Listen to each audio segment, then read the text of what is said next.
Assalamualaikum warahmatullahi wabarakatuh.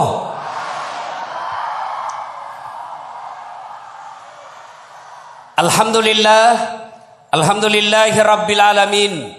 Wabihi nasta'inu ala umurid dunya waddin. Ashhadu an la ilaha illallah wa ashhadu anna Muhammadan abduhu wa rasuluh. Allahumma salli ala Sayyidina Muhammad wa ala alihi wa sahbihi ajma'in, amma ba'd.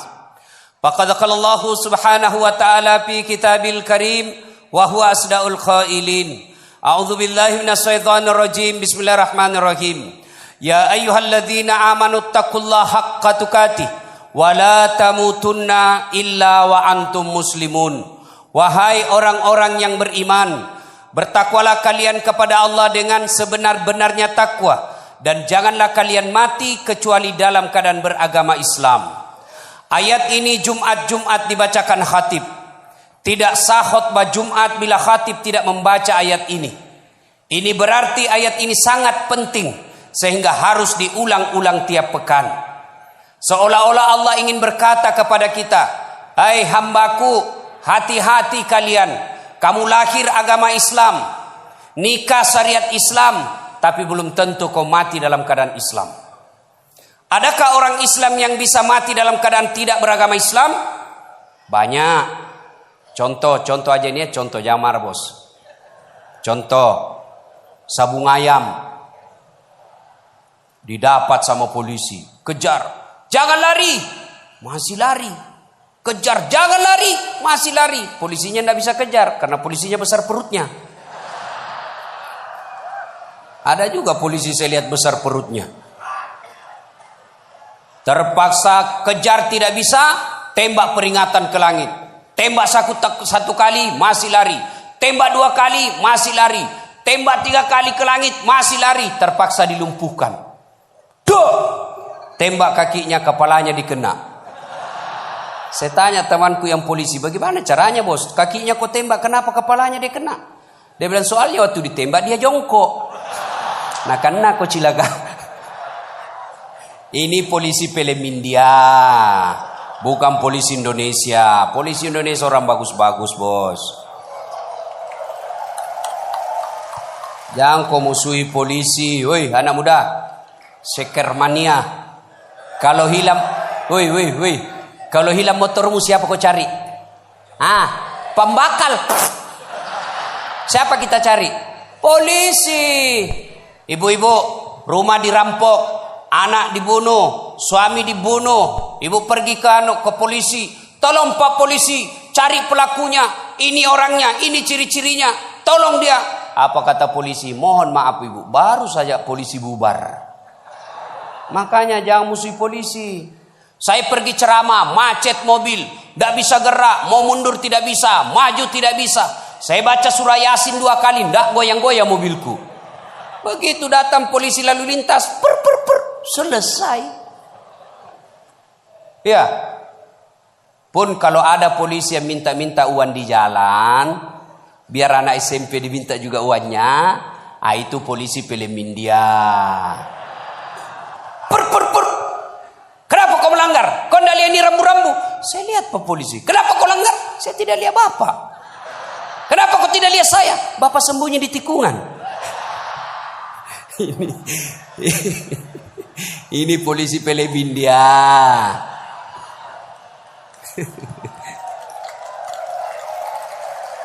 Ini gaspol atau rem-rem? Gaspol atau rem-rem?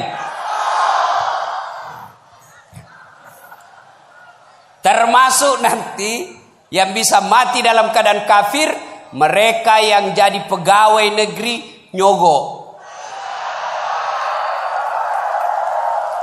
Selama dia makan gajinya, selama itu dia makan uang haram. Ini baru-baru penerimaan PNS. Apa? Ada yang bayar sampai 500 juta jadi pegawai. Apa hebatnya itu pegawai negeri? Mana ada pegawai negeri tidak ada utangnya di koperasi?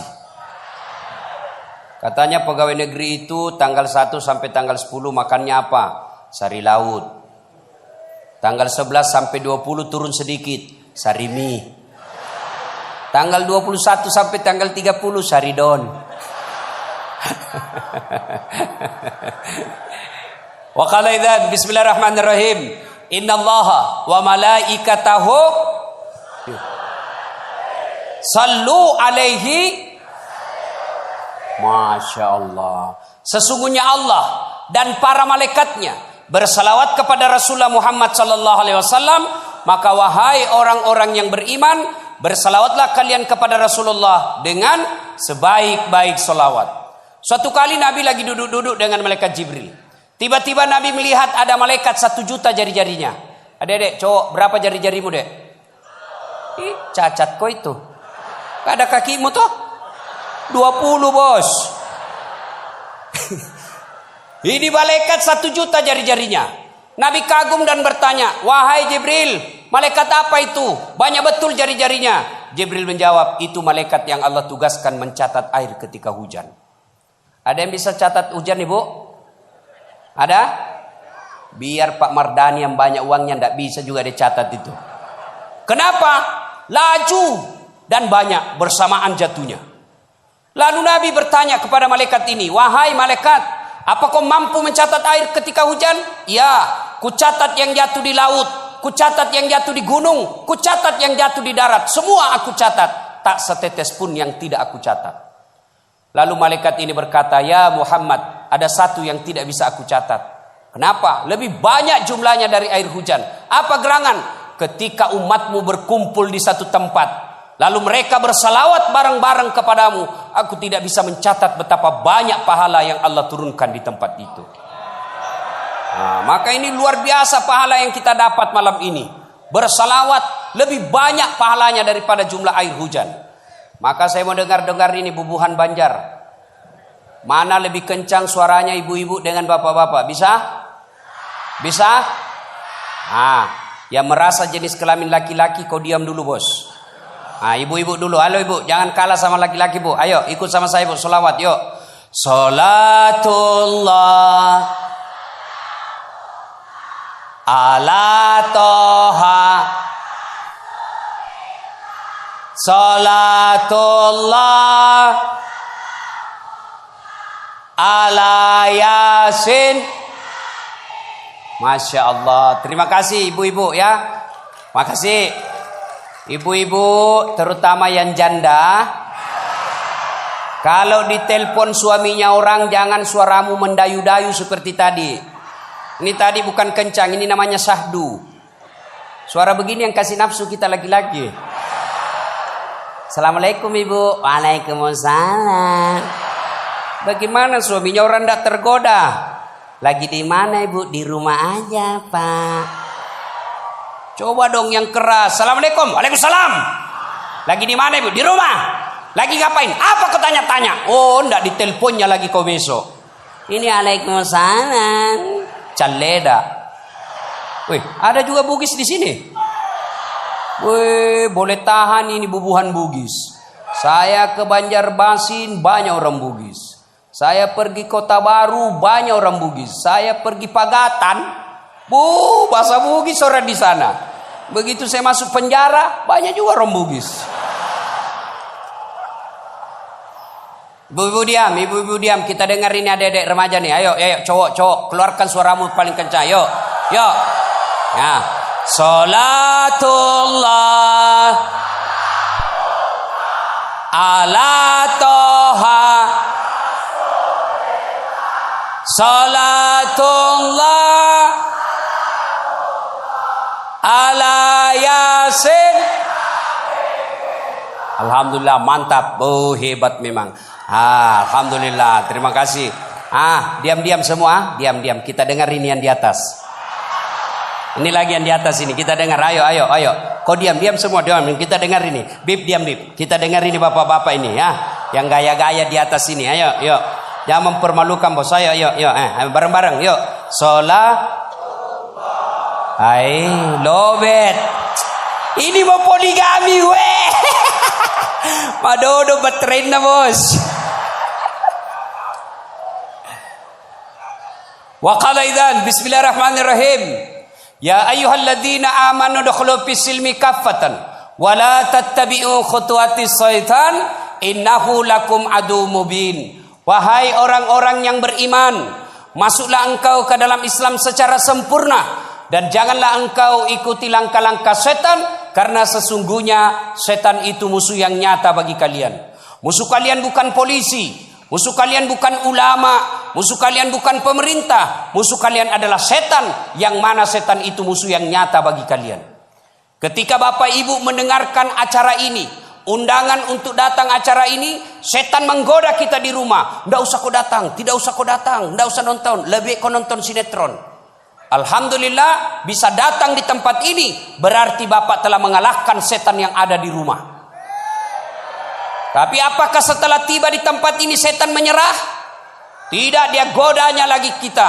Tidak usah kau dengar ceramah, tidak usah dengar ceramah, pegang HP-mu, pegang HP-mu, pegang HP-mu. Maka orang yang pegang HP itu kena godaan setan. Simpan dulu HP-mu, bos. Dengar ceramah dulu. Woi. Bu, ibu. Simpan dulu, simpan. Ibu yang pegang HP selama saya ceramah, saya doakan suaminya kawin lagi. Nah. Saya di Makassar, Bu, ada ibu-ibu, saya lagi ceramah, dia membelakang. Dalam hati saya, barusannya ada orang saya ceramah, dia belakangi saya. Ternyata dia ambil HP-nya, selfie. Dia belakangi, baru dia tulis di WhatsApp-nya, latar belakang das atlatif. Woi, saya dijadikan background.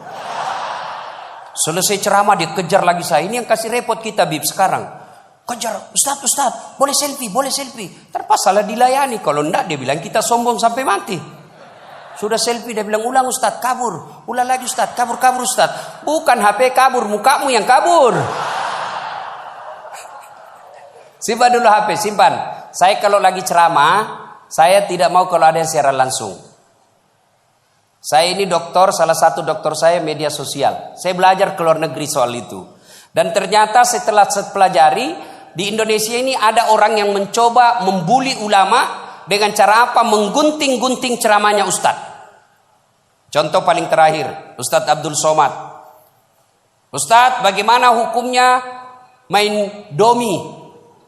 Beliau jawab, haram apabila azan sudah berkumandang kalian masih main domi. Ustaz, bagaimana hukumnya main catur? Haram apabila azan sudah berkumandang kalian masih main catur. Oh, dipotong itu yang main azannya. Akhirnya marahlah pemain domi dan catur dari Sabang sampai Merauke. Saya juga ditanya, Ustadz, bagaimana hukumnya main catur? Haram. Kenapa bisa? Karena kau bunuh Perdana Menteri sama Raja. Ya kan tidak bisa menang kalau tidak mati Perdana Menteri. Yuk Bapak, saudara-saudara sekalian, teristimewa para habaib, tuan-tuan guru yang ada di tempat ini, khusus yang saya muliakan, Habib Syekh, yang saya rasa-rasanya seperti ayah saya sendiri. Dekat dengan beliau rasanya sangat tenang, kita punya perasaan. Mudah-mudahan kita yang hadir di tempat ini Allah cintai selama-lamanya. Ada perantau di sini? Ada? Nah, Sulawesi Selatan dari Bone merantau ke Batu Licin, cari kerja. Sampai Batu Licin ternyata tidak enak cari kerjanya, bisa balik ke Bone. Dari Surabaya cari nafkah ke Batu Licin, sampai Batu Licin ternyata pun tidak enak di sini, boleh balik ke Surabaya. Dari Jakarta coba-coba usaha-usaha di Batu Licin, ternyata tidak peluang dan makin susah hidupnya, boleh balik lagi ke Jakarta. Masih ada pilihan. Tapi demi Allah, ketika Bapak Ibu sudah masuk di kubur, senang tidak senang kau tinggal di situ, tidak boleh kau keluar. Ya, nggak bisa, panas di sini, keluar dulu. Bapak tidak senang di rumah sebelah, bisa balik ke rumah utama. Pergi merantau tidak senang di sini, balik lagi ke kampung.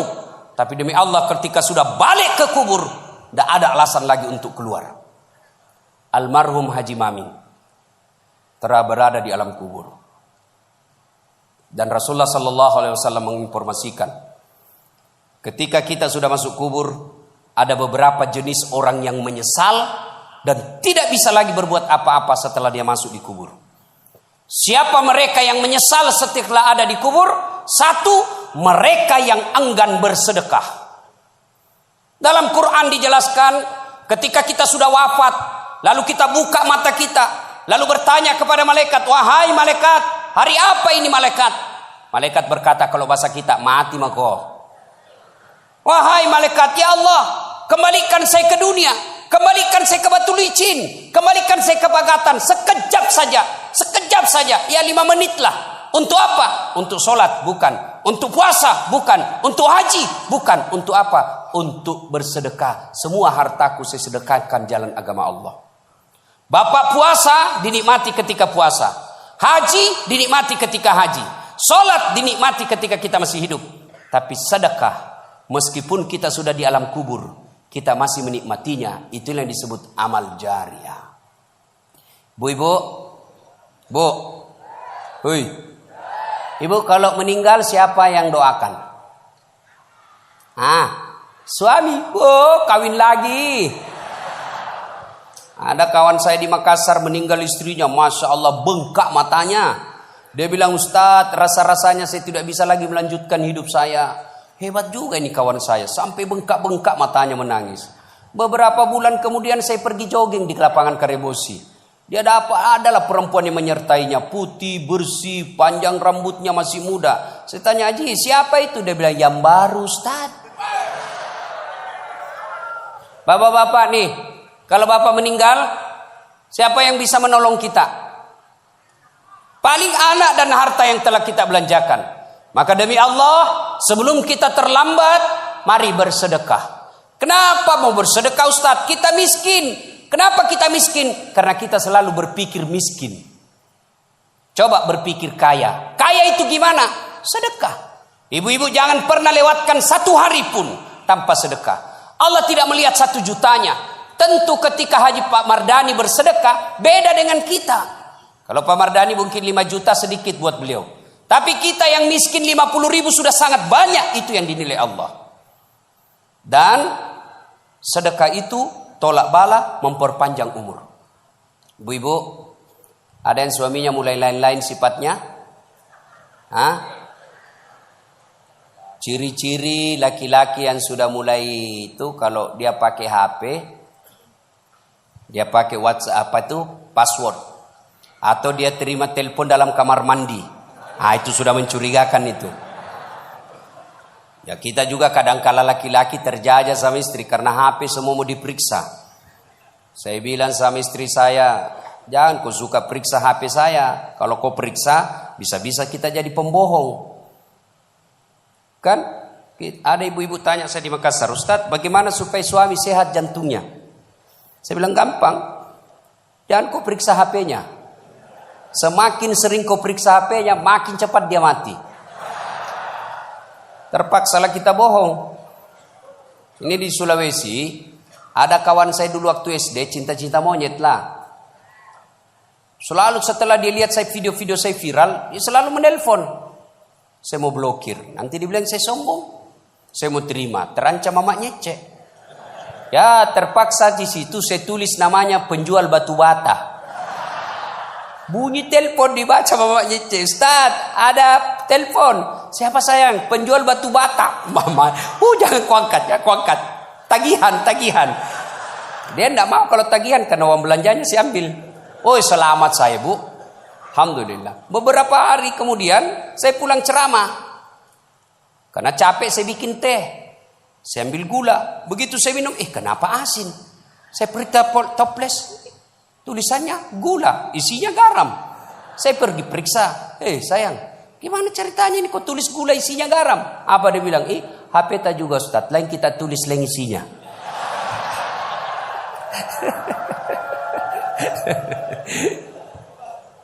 Nah, ibu bapak, saudara-saudara sekalian, ketika kita sudah wafat, maka yang bisa menolong kita adalah harta yang telah kita sedekahkan. Maka ibu-ibu, bersedekahlah. Adik-adik, kalian mau menjadi pengusaha, bersedekahlah. Lihat, mana ada orang bangkrut gara-gara bersedekah. Contoh, almarhum. Ketika hidup rajin bersedekah. Dan akhirnya sifat dermawan itu ikut ke anak-anak beliau. ikut kepada keturunan beliau, maka orang yang rajin sedekah insya Allah dicintai Allah dan Rasulnya, dan juga dicintai oleh masyarakat yang ada di sekelilingnya. Ada politisi di sini, jangan lalu kosekke, pelit. Tidak ada yang suka itu orang pelit. Percaya deh, tidak ada orang suka orang pelit. Bahkan orang pelit sekalipun tidak suka sama orang pelit. Dia bilang tidak usah ke rumahnya, pelit. Padahal dia juga pelit. Begitu jeleknya itu sifat pelit. Maka bersedekahlah. Sedekah. Kita jadi miskin karena kita tidak mau bersedekah. Coba carikan saya di Batu Licin ini yang bangkrut gara-gara sedekah. Coba cari. Apa pernah Bapak mendengar, Ustadz, itu rumah di sudut yang warna merah, itu dulu kaya, hanya karena rajin sedekah jadi bangkrut. Tidak ada. Yang bisa jadi bangkrut justru karena dia pelit. Bersedekahlah. Yang kedua, penyesalan kedua, ketika kita di alam kubur, dijelaskan oleh Nabi, adalah mereka yang memutuskan persaudaraan. Kok bisa Ustadz? Nanti di akhirat kita akan mempertanggungjawabkan dan ketemu mencari orang-orang yang pernah kita sakiti. Tetangga yang pernah kita ambil barang-barangnya. Di akhirat kelak, tanah misalnya kita serobot setengah meter. Tanah yang setengah meter itu disuruh pikul nanti. Maka menyesal orang-orang yang telah mengambil barang-barang sesamanya manusia, lalu dia tidak minta maaf sebelum wafat. Kenapa? Karena dia akan bertanggung jawab. Nah, coba syariat Islam. Jangankan mengambil barang. Ibu tanam mangga, lalu mangga itu menyeberang dahannya ke tetangga, pagarnya. Maka yang menyeberang itu haknya tetangga. Ibu tidak boleh lagi ngambil. Jadi kalau ibu punya mangga, lalu mangga tersebut dahan dan rantingnya nyebrang ke pagar tetangga, maka tetangga yang punya itu. Tiba-tiba mahasiswa saya bertanya, Ustadz, bagaimana kalau istrinya tetangga menyeberang? Oh, lain ceritanya itu, beleng-beleng kau itu. Ya Bapak, saudara-saudara sekalian. Nah, ketika di akhirat kelak, orang yang memutuskan persaudaraan dijelaskan dalam hadis. Rasulullah bertanya, "Atadruna manil muflis?" Saudara-saudara sekalian, tahu enggak kamu yang bangkrut di akhirat kelak, merugi di akhirat kelak, bangkroi? Sahabat menjawab, "Yang tidak puasa ya Rasul." Oh, dia puasa Ramadan, Senin Kamis. Yang tidak sholat ya Rasul, dia sholat, bahkan sunnah-sunnahnya lengkap. Yang tidak bayar zakat ya Rasul, dia bayar zakat, bahkan sedekahnya cukup. Lalu kalau begitu siapa yang bangkrut ya Rasul? Rasul menjawab, "Jarusu wa khati'ur rahim." Tetangga yang jahat sama tetangganya dan yang memutuskan persaudaraan. Nabi lalu sahabat bertanya, kok bisa bangkrut ya Rasul? Dia kan sholat, dia puasa, dia haji, dia zakat. Kok bisa bangkrut? Nabi menjelaskan, betul, hablum minallahnya baik, hablum minallahnya cukup. Tapi ketika di akhirat kelak, dia setor segala kebaikan-kebaikannya. Ya Allah, ini sholatku. Datang tetangganya, tunggu dulu Tuhan, saya pernah bertetangga di Batu Licin. Dia fitnah saya, katanya anakku yang lurus rambutnya bukan anaknya suamiku, karena suamiku keritin rambutnya. Saya tidak tahu anaknya lurus rambutnya karena sudah direbonding. Ya Allah, gara-gara fitnahnya satu kampung membenci saya. Allah berfirman, ya sudah, ambil sholatnya. Habis sholatnya 20 tahun. Dia setor lagi puasanya. Ya Allah, ini puasaku 20 tahun. Datang lagi tetangganya, tunggu dulu Tuhan, saya pernah bertetangga, dia serobot saya punya tanah. Saya mau lapor ke polisi, temannya polisi. Saya tidak bisa ngapa-ngapain ya Allah. Allah berfirman, ya sudah, ambil dia punya sholat 20 tahun. Habis puasa, habis sholat, dia setor lagi hajinya. Ya Allah, ini hajiku. Datang lagi, saya pernah juga sama-sama caleg. Dia fitnah saya, dia sebarkan hoax, dia jelek-jelekkan saya. Habis duit saya pasang baleho 2 miliar. Saya jual sawah sertifikat, rumah saya masuk di bank. Gara-gara dia fitnah saya kalah. Saya minta keadilan hari ini. Allah berfirman, ya sudah, ambil aja itu hajinya. Habis amal-amalnya. Capuk mana nih amal di Cina? Habis sudah amal-amal kebaikannya, masih ada yang datang. Ya Allah, saya pernah juga disakiti. Saya pernah satu kantor di kantor Bupati Tanah Bumbu. Saya difitnah, katanya mobilku hasil korupsi. Gara-gara fitnahnya, saya dimutasi menjadi non-job, staf ahli. ahli yang tidak ada stafnya. Saya minta keadilan hari ini ya Allah. Dia bilang yang tadi banyak amalnya. Bagaimana lagi caranya ya Allah? Habis amal-amalku. Allah berfirman, tidak ada kebatilan yang tidak ada balasannya hari ini. Supaya adil, ambil dosa-dosanya orang yang pernah kau sakiti. Maka sebelum terlambat, ayo minta maaf. Ya, datang minta maaf. Saya sudah minta maaf Ustaz. Dia tidak mau maafkan saya. Ya bagaimana mau dimaafkan kalau barangnya orang tidak dikembalikan? Kan biasanya kita minta maaf ini kan biasanya versi Pancasila. Maaf lahir batin, dunia akhirat sengaja tidak disengaja, rambut sampai ujung kaki. Tidak begitu caranya bos. Bagaimana caranya? Satu, jabat tangannya. Bagaimana kalau perempuan Ustaz? Berbeda mazhab. Syafi'i haram. Imam Ahmad selama tidak nafsu boleh. Maka saya kalau mahasiswa saya di Unhas yang cewek-cewek cantik, putih, mulus, saya tidak mau jabat tangan, saya begini saja. Masa Ustaz nafsu sama masih? Saya manusia biasa. Ayat tidak mengatakan la taqrabu zina illa ustad. Jangan kau dekati zina kecuali ustad. Ustad juga hancur kalau ketemu cewek cantik. Iya. Tapi saya gini aja. Tapi kalau ibu-ibu majelis taklim yang sudah muka-muka sakaratil maut, yang sudah bau-bau minyak gosok, ya sudahlah jabat tangan. Tidak mungkin saya nafsu sama ibu-ibu. Ya tidak tahulah kalau ibu nafsu sama saya. Ya. Nah, satu jabat tangannya. Dua, pandang matanya. Pandang mata. Yang ketiga senyum. Kadang-kala kita juga jabat tangan kan tidak lihat orang. Tidak beradab itu. Dengar adik-adik sekalian. Puncak dari semua ilmu adab. Biar kau hebat ilmu fikih, hebat tasawuf, hebat tadarus, tapi kau tidak punya adab kepada sesama manusia, bangkrut kalian di akhirat kelak. Banyak anak-anak sekarang ini baru belajar agama 3 bulan. Itu pun melalui YouTube. Baru 2 menit habis kuotanya. Semua salah. Gampang sekali dia bid'ah-bid'ahkan. Salawat begini tidak ada pada zaman Nabi. Nah, pada zaman Nabi bid'ah sesat masuk neraka. Nenekmu punya neraka. Kayak dia saja panitia hari kiamat. Ini banyak sekarang ini tidak tahu. Ya. Satu jabat tangannya, 2 pandang matanya, 3 senyum, 4 salawat kepada Nabi. Allahumma salli ala Sayyidina Muhammad wa ala ali Sayyidina Muhammad. Dan yang kelima yang paling penting, sebut judulnya dosa. Jadi bapak-bapak nanti kalau minta maaf sama istri, itu syaratnya. Jabat tangan, senyum, pandang matanya, sebut dosa. Jadi kalau suami minta maaf ibu, suruh sebut judulnya. Apa judulnya Pak? Tiba-tiba minta maaf. Enggak enak, nanti kau ngamuk lagi. Bilang apa? Ustaz Dasat bilang harus sebut. Apa?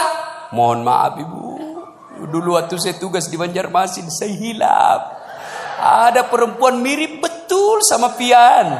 Maafkan saya selingkuh Ibu. Dia bilang istrinya, enggak apa-apa Pak, saya maafkan. Memang itulah manusia biasa, kadang-kala kita hilaf. Saya maafkan kau karena bulan lalu saya juga selingkuh.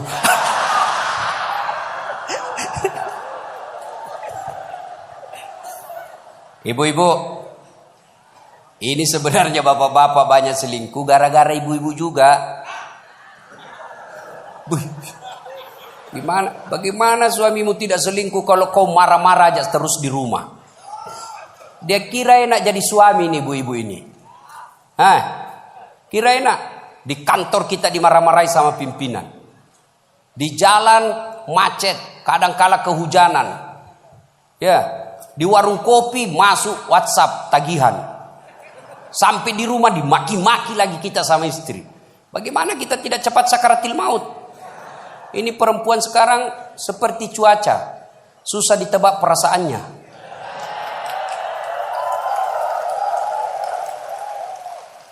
Dia kira enak laki-laki. Ibu, dengar Ibu. Hui. Ibu. Bu. Ada 4 perempuan yang menjadi penghuni api neraka. Dengar ini. Terancam ibu-ibu. 1, kata Nabi, mereka yang selalu bicara kasar sama suaminya. Apa kau anak muda ada istrimu? Boleh marah sama suami bu, boleh marah manusiawi, tapi jangan memaki. Ini kalau marah la haula wala quwata illa billah, keluar semua kebun binatang di mulutnya. Bagaimana kita betah di rumah kalau ngomel aja kerjanya? Hei bu, coba dengar itu laki-laki, coba lihat itu laki-laki. Kami pikir ibu bagaimana supaya ibu bisa pakai AC di kamar. Pak, kami pikir bagaimana supaya ibu bisa pakai emas pulang kampung dihargai sama keluarga. Kami pikir bagaimana supaya kalian bisa dibelikan mobil supaya tidak hitam kulitmu. Itu dipikir sama suamimu. Makanya jangan suka marah-marah. Takbir. Ada di sini takut sama istrinya? Ada. Berhenti kau jadi laki-laki. Ngamu Ustaz, kalau dia ngamu enggak apa-apa. Dia pecahkan piring satu, pecahkan satu lusin. Dia pecahkan semua. Kenapa? Piring, gelas boleh dibeli. Harga diri sebagai suami tidak boleh diinjak-injak istri. Takbir. Ah, itulah yang takut sama istrinya. Oi bu, oi. Satu, perempuan yang menjadi penghuni api neraka yang suka bicara kasar. Boleh marah tapi jangan memaki. Marah silahkan, manusiawi, tapi jangan memaki-maki. Goblok memang kau jadi laki-laki. Sudah goblok, hitam, gendut. Wah, ini penghuni neraka ini.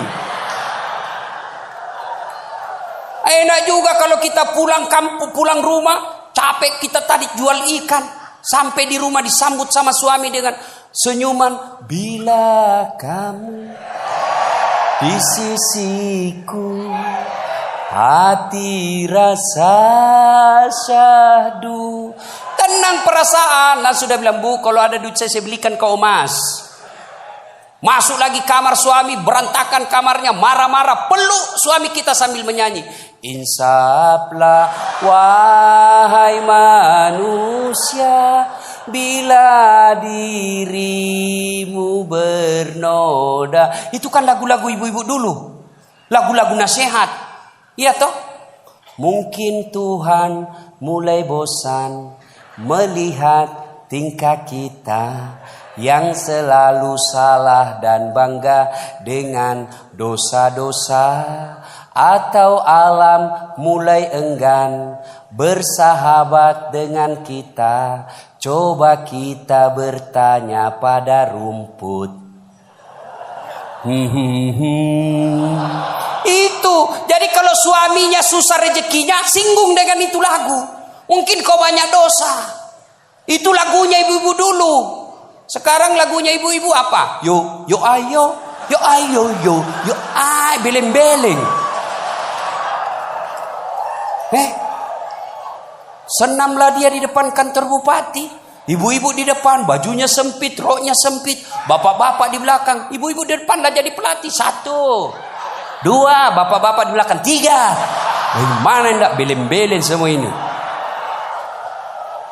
Putar ke kiri. Apa lagu-lagu begitu?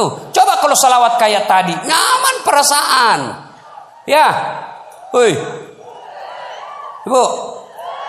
1, boleh marah, jangan memaki.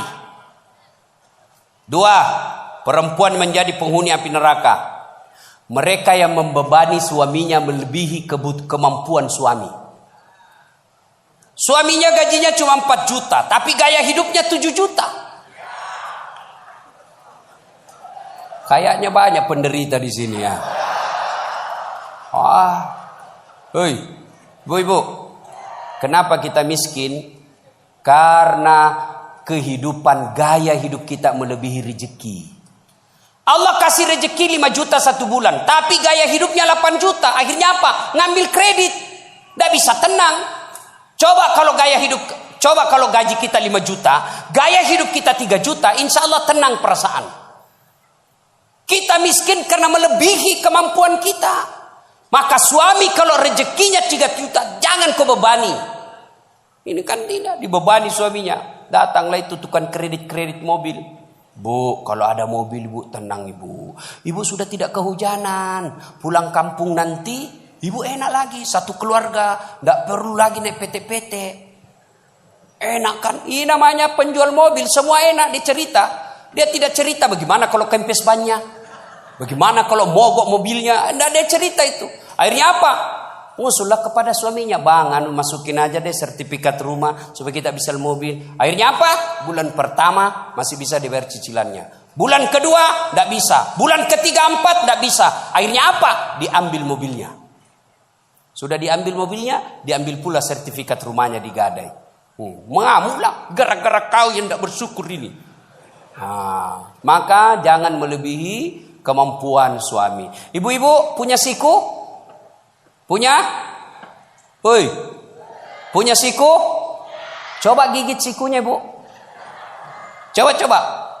Kalau ada yang bisa gigit sikunya, saya kasih hadiah. Coba, mana bisa? Itulah orang yang memaksakan suaminya melebihi kemampuannya. Dan yang ketiga, kata Nabi, orang yang akan menjadi perempuan penghuni neraka, mereka yang mempertontonkan auratnya di depan lelaki. Bu, terutama ini akhwat cewek-cewek nih. Mari kita kerjasama. Kami laki-laki jaga mata, tolong kalian perempuan jaga akhlak. Biar kami setengah mati jaga mata, kalian gentayangan di jalan, habis amal kami, bos. Pastilah dilihat. Barang bagus. Dia bilang, dilihat. Haram, tidak dilihat. Barang bagus, maka solak-solak kok, bos. Ya?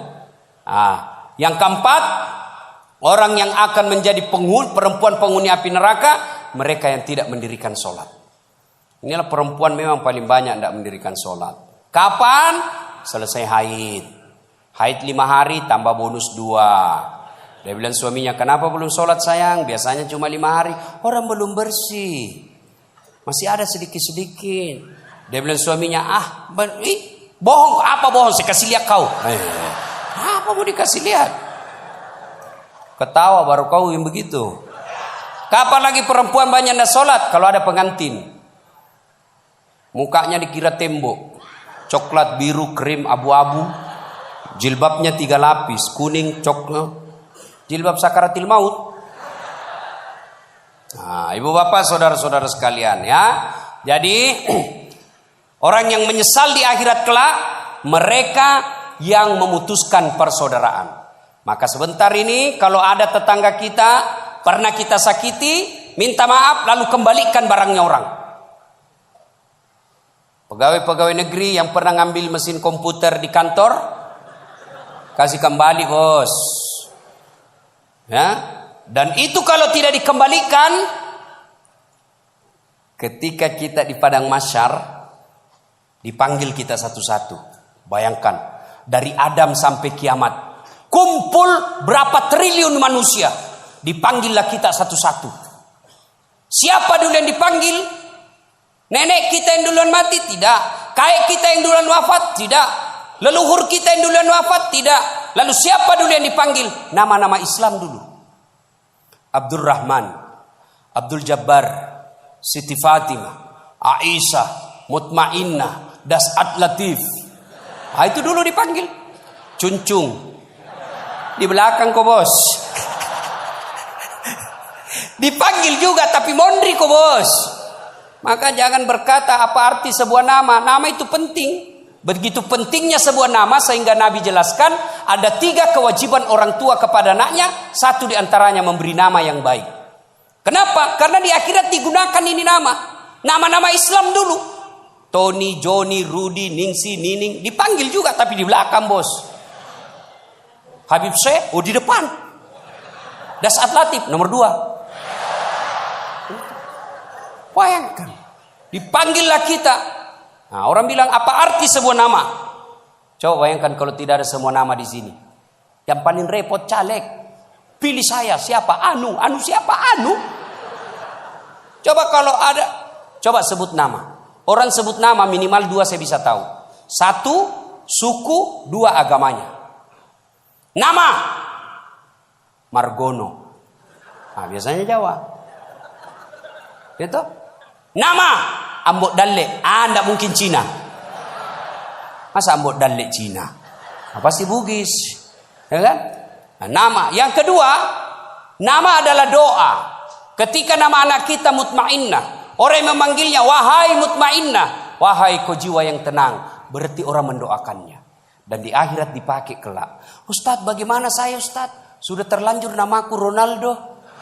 Karena bapakku pecinta bola. Bagaimana caranya Ustaz? Ya Islamkan. Bagaimana cara mengislamkannya? Tambah Muhammad di depannya. Muhammad Abdul Ronaldo. Nggak nyambung Ustaz. Biar nggak nyambung. Yang penting selamat kok bos. Masih ingat almarhum Presiden kita Soeharto? Sebelum beliau menunaikan ibadah haji, kan namanya cuma Soeharto.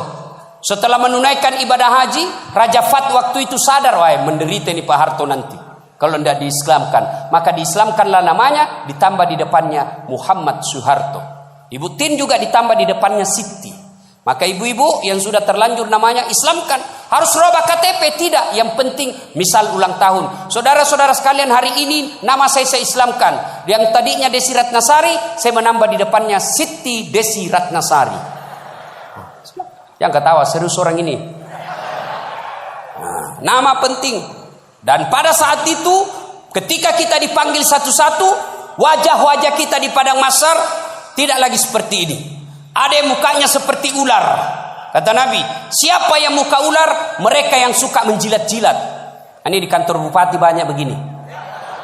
Ya Pak, siapa. Ada juga orang itu pegawai kayak ndak punya lagi harga diri di depan bupatinya. Ya Pak, terserah Bapak. Wah, cemen lu men. Ya. Yang kedua kata Nabi, ada juga nanti yang mukanya seperti anjing. Siapa muka anjing ya Rasulullah? Beliau menjawab, mereka yang disogok dan menyogok. Nah, ini termasuk anggota DPR nanti yang terpilih karena nyogok. Ada begitu di sini? Ada? Nah, kau salah, kenapa kau pilih? Tapi kau larang, tapi kau bilang wane piro. Nah. Lalu kata Nabi, ada juga nanti yang mukanya seperti tikus. Ya Rasulullah, siapa muka tikus? Mereka yang suka mengambil barangnya orang. Nah, ini yang ini di sini ya, yang suka korupsi dan disuruh pikul itu hasil korupsinya. Saya kalau lihat itu orang korupsi 3 miliar, 10 miliar, setengah mati dia pikul nanti itu. Dia bilang, mahasiswaku 10 miliar uang dolar Singapura Ustaz itu dikantongi ji. Saya bilang, jangan kau bayangkan uang Singapura, uang koin. Apa? Uang koin 10 miliar, pikul kau itu. Nah. Ada juga kata Nabi yang nanti mukanya seperti kuda. Siapa muka kuda ya Rasulullah? Nabi menjelaskan, mereka yang suka mendahului imam ketika sholat berjamaah. Nah, ini anak muda ini yang banyak. Imam belum turun, dia sudah turun. Imam belum naik, dia sudah naik. Ditanya, kenapa kok cepat sekali? Dia bilang, ini orang tua Ustaz. Sudah lowbat, saya masih full charge. Tidak boleh begitu bos. Ini juga imam kadangkala harus perhatikan. Ada juga kadangkala imam membalik-balik sunnah Rasul. Nabi jelaskan, kalau kau jadi imam, ringkaskan bacaan solatmu. Ini baru jadi imam, mau takbir aja sudah lama. Gaji itu wakak mani bawaan selesai. Ada juga yang begitu. Kata Nabi, ringkaskan bacaan solatmu. Ringkas. Yang kedua kata Nabi, bacalah yang umumnya orang hafal. Tujuannya apa? Satu, orang bisa khusyuk mengikuti kalau yang dia baca hafal. Coba kalau imamnya membaca Qul huwallahu ahad, anak-anak juga ikut di belakang. Qul huwallahu ahad. Karena dia hafal. Begitu imam membaca surah Al-Baqarah ayat 10 sampai 115. La haula wala quwwata illa billah. Dia khusyuk dengan bacaannya, kita khusyuk dengan hayalan. Kita mau ikut, tidak dihafal, mau ruku, belum selesai, terpaksa kita baca semua itu di dinding. Keadaan keuangan masjid, pengeluaran, saldo. Waduh. Sudah dibaca satu tripleks, belum selesai bacaannya imam, dibaca lagi kalender. Persatuan Guru Republik Indonesia cabang Kabupaten Tanah Bumbu. Selesai lagi, belum selesai imam, dibaca lagi. Bajunya orang, caleg DPR RI nomor urut 7 dari Partai Nasdem. Dibaca semua Pak. Siapa yang salah? Siapa salah? Imam. Makanya kata Nabi, baca yang umumnya orang hafal dan ringkaskan. Ada orang jadi imam, dites lah anak penghafal, kau jadi imam nak? Mau didengar bacaanmu? Jadi imam lah, hanya dia yang hafal. Begitu lagi sholat, tiba-tiba ada cicak jatuh, kena telinganya, stres hilang hafalannya. Dia apa sambungannya ini? Dia lupa betul, hening satu masjid. Tiba-tiba imam berkata, tolong bantu di belakang. Dia bilang di belakang, saya juga tidak tahu. Tiba-tiba berteriak, kalau begitu ya sudah, Allahu Akbar. Memangnya anggota DPR. Saya punya pengalaman ini Pak, waktu saya kecil di kampung. SMP saya waktu itu. Sholat asar. Lama sekali imam sujud. Kenapa lama betul ini imam sujud? Ada apa ini? Tiba-tiba ada kawan saya nakal, diangkat kepalanya. Hilang imam. Ternyata yang ditunggu sudah keluar. Dia keluar dari pintu samping. Kacau sholat. Selesai sholat ditanya, Pak Imam, kenapa kau tinggalkan kami? Dia bilang, saya kentut nak. Pak Imam, lain kali kalau kentut kasih bangkit dulu kepala supaya kami lihat kau keluar. Dia bilang, saya sengaja, malu saya kau lihat. Kacau sholat. Siapa yang salah? Siapa salah? Siapa salah? Imam. Makanya hati-hati milih imam. Ya, ada lagi kejadian ini waktu saya kuliah KKN. Belum jadi ustadz saya waktu itu. Ada kawan saya dia pakai baju gamis. Wah, saya bilang pasti anak pesantren. Jadilah imam dia. Saya di belakang dua anak fakultas sastra. Begitu dia baca Al-Fatihah masih aman. Dia baca Al-Kafirun dalam hatiku, cari penyakit ini orang ini.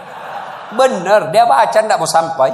Wala antum abiduna ma a'bud wala ana abidu ma abattum wala antum abiduna ma a'bud wala ana abidu ma wala antum tak putar.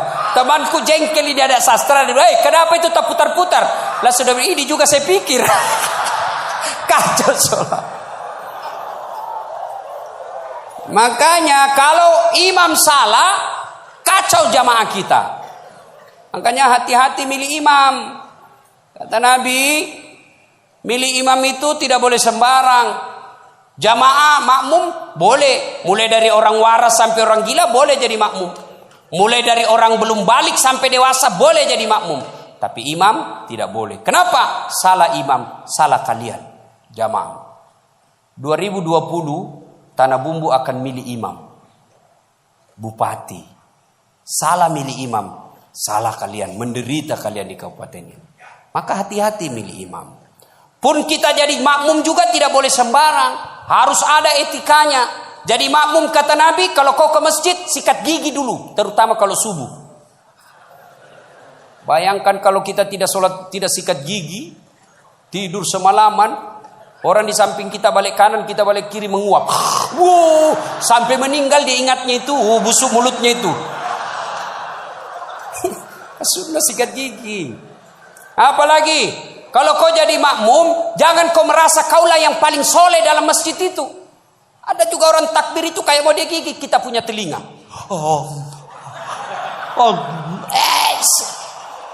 Cool man. Baca Al-Fatihah kayak dia ada di telinga sampingnya. Malik. Pada cengi capuk. Hanya ganggu ki. Ada lagi apa? Itu kaki. Kaki juga itu kadang-kala mengganggu. Kita kasih pindah, dia kasih pindah lagi kakinya. Kasih pindah, dia kasih pindah lagi. Saya jengkel, saya injak. Selesai salat. Ustaz, kenapa kau ganggu saya? Makanya adik-adik, kalau mau saya tanya, kenapa kau kasih pindah-pindah kakimu? Kau ganggu saya? Dia bilang supaya rapat saf. Bos, sini. Kalau mau rapat safmu bukan jari-jari kaki yang kau tempel. Tapi apa? Bahumu atau siku. Kalau siku rapat, pasti saf rapat. Tidak ada orang sholat begini. Tapi kalau kakimu rapat, safmu longgar. Ya. Ada lagi, selesai sholat yang paling menjengkelkan itu, selesai sholat dia ambil saf paling depan, belakangnya imam. Begitu assalamualaikum, assalamualaikum, langsung lompat, mau lihat, ndak jabat tangan, ndak langkai orang, itu kurang adab kalian. Kalau kalian tidak mau doa bersama, tidak mau jabat tangan selesai sholat, ya sudah di belakang kau duduk, supaya kau tidak ganggu orang. Ingat adik-adik sekalian ini yang baru belajar agama, puncak dari semua ilmu adab. Rasulullah ditanya, ya Rasulullah, untuk apa Rasul diutus ke muka bumi? Mencerdaskan kehidupan bangsa? Bukan. Mengangkat harkat dan martabat? Bukan. Apa? Liutammima makarimal akhlak. Memperbaiki akhlak manusia. Ini kita berbeda mazhab, saling mengkafirkan, saling menghina. Zaman sekarang aja ini kita ribut-ribut sesama muslim. Dulu tahun 90-an, kita kalau sholat subuh, Allahu Akbar, di samping kita tidak kunut, dalam hati saja, oh Muhammadiyah. Selesai. Allahu Akbar, tidak kunut, Muhammadiyah berarti ini. Itu aja dia. Sekarang saya pun dimaki-maki di Facebook. Apa kau Ustaz, bicara-bicara sunnah, baru kau tidak pelihara sunnah. Kenapa kau tuduh saya tidak pelihara sunnah? Buktinya kau tidak pelihara jenggot. Ya mau diapa kalau tidak mau tumbuh? Saya sudah kasih minyak, Bib, tidak tumbuh-tumbuh. Malah marah istri saya, ini Ustaz kasih kotor-kotor bantal, kasih minyak nih Bu. Ya, nah saudara-saudara sekalian, ini golongan, maka sebelum wafat minta maaflah orang-orang yang pernah kita sakiti. Kalau ada berkaitan dengan barang, kembalikan. Ibu-ibu yang pernah ngambil sendoknya orang ketika pengantin, kasih kembali. Karena ada juga itu ibu-ibu Columbus. Tahu Columbus? Kelompok ibu-ibu pembungkus. Kalau ada pengantin dia bungkus semua kuat. Yang ketiga, penyesalan kata Nabi, yaitu mereka yang tidak menjawab azan salat ketika azan berkumandang. Puasa, haji, zakat, sedekah, semuanya akan sia-sia ketika tidak mendirikan salat. Adik-adik, kalian tidak usah malu kalau kalian tidak jadi pegawai negeri. Ibu-ibu, kalian tidak usah cemas dan merasa malu kalau sampai sekarang ini masih ngontrak-ngontrak rumah. Tapi malu dan cemaslah ketika sudah dewasa seperti ini, belum mendirikan sholat dengan sebaik-baiknya. Kalau sholat kita insya Allah baik, maka hidup kita akan diperbaiki oleh Allah Subhanahu wa ta'ala. Kalau sholat kita bagus, Allah yang akan menyelesaikan semuanya. Di dunia ini tidak ada orang tidak punya masalah. Semua kita punya masalah. Pasti. Jangankan kita, Nabi ada masalahnya. Beliau masih dalam kandungan sudah wafat bapak beliau. Baru 4 hari setelah lahir diambil sama ibu susunya. 4 tahun usia beliau baru diambil kembali Siti Aminah. 6 tahun meninggal lagi ibu beliau, yatim piatu.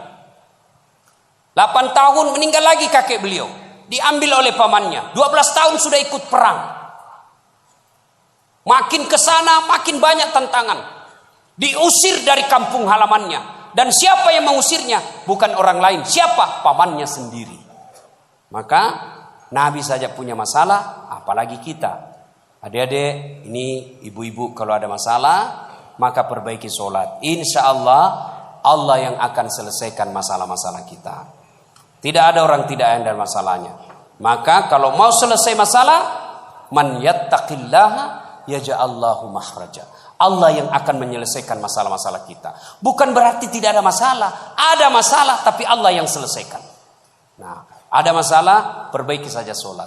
Ada yang bilang itu sholat Ustaz, masalahnya lebih banyak lagi sekarang. Nah, bisa jadi dia sholat tapi tidak ikhlas. Hayya 'alas sholati, asar lagi. Padahal barusan kita sholat duhur. Kok tidak ikhlas? Saya sholat Ustaz, betul kok sholat, tidak ikhlas. Mana buktinya? Pakaian seada-adanya.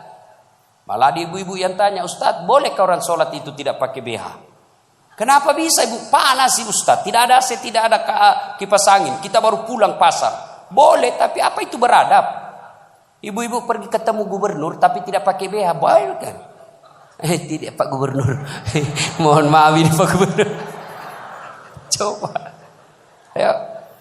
Saya sholat Ustaz, betul kok sholat tapi main-main. Allah.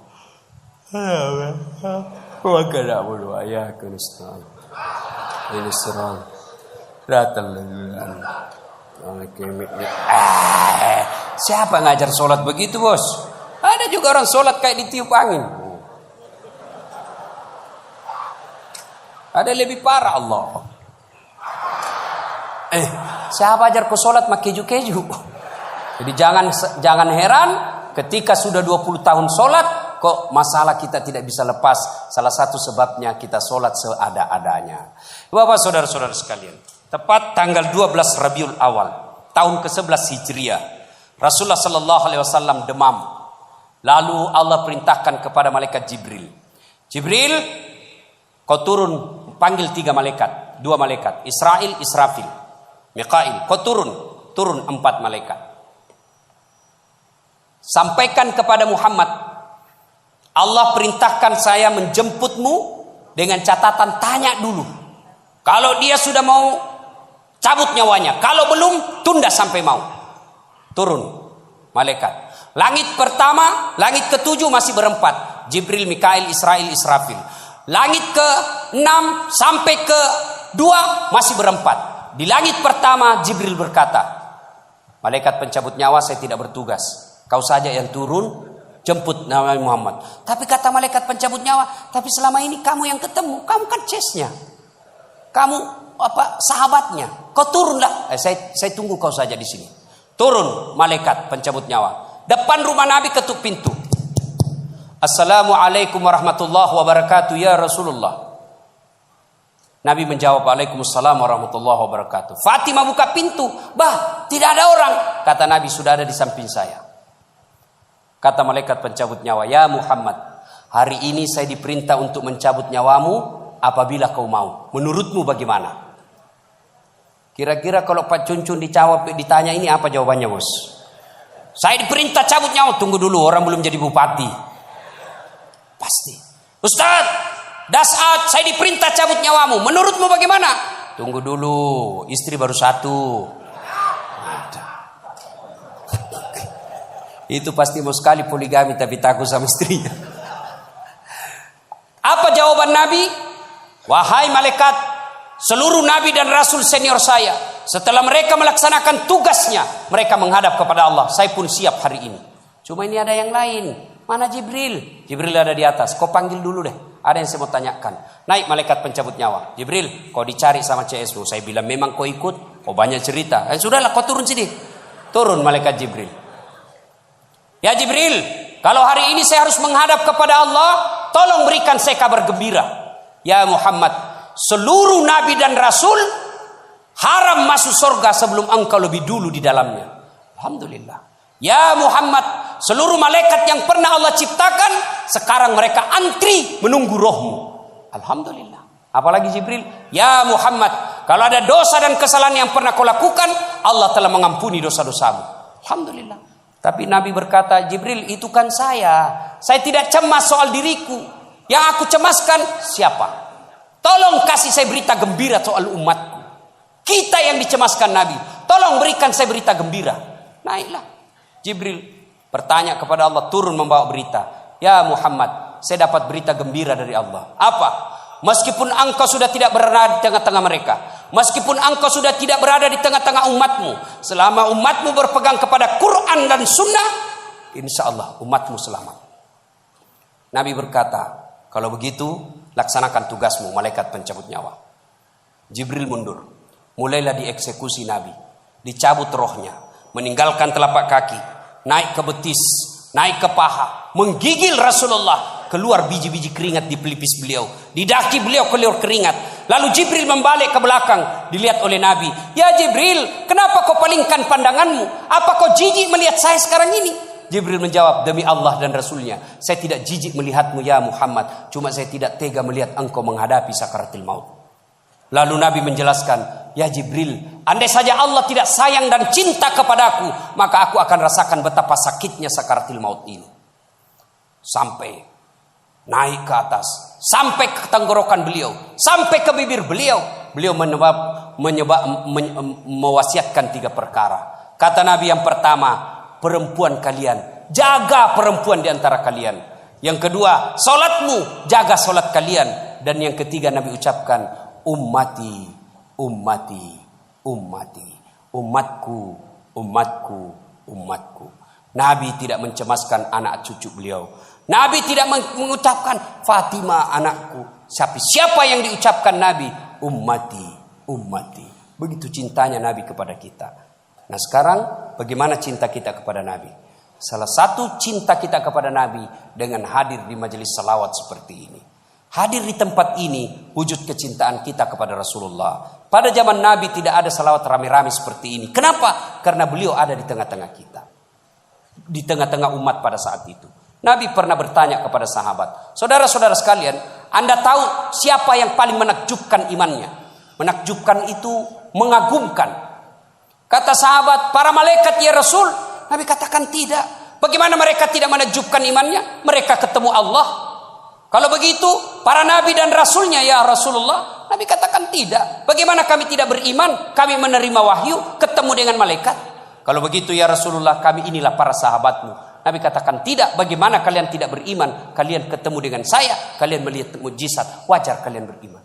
Lalu sahabat berkata, kalau begitu siapa yang paling menakjubkan imannya ya Rasul? Nabi menjawab, umatku, saudara-saudaramu setelah kita ini wafat, mereka beriman kepadaku, mereka percaya kepadaku, padahal mereka tidak pernah ketemu Allah, mereka tidak pernah ketemu malaikat, mereka tidak pernah melihat mukjizat, mereka tidak hidup di tengah-tengah saya, tapi mereka beriman kepadaku dan berselawat. Kita inilah yang hadir di tempat ini. Mudah-mudahan Allah berikan waktu dan kesempatan kepada kita untuk lebih banyak lagi mencintai Rasulullah. Salah satu di antaranya berselawat seperti ini. Ketika Allah perintah kita puasa, Allah tidak ikut menunaikan ibadah puasa. Allah perintah kita haji, Allah tidak menunaikan ibadah haji. Ketika Allah perintah kita berselawat, innallaha wa malaikatahu yusalluna 'alan nabi. Sesungguhnya Allah dan para malaikatnya berselawat kepada Rasulullah Muhammad sallallahu alaihi wasallam. Maka wahai orang-orang yang beriman, berselawatlah kalian kepada Rasulullah. Dengar, garis bawahi, yusalluna 'alan nabi, sallu alaihi wa sallimu taslima.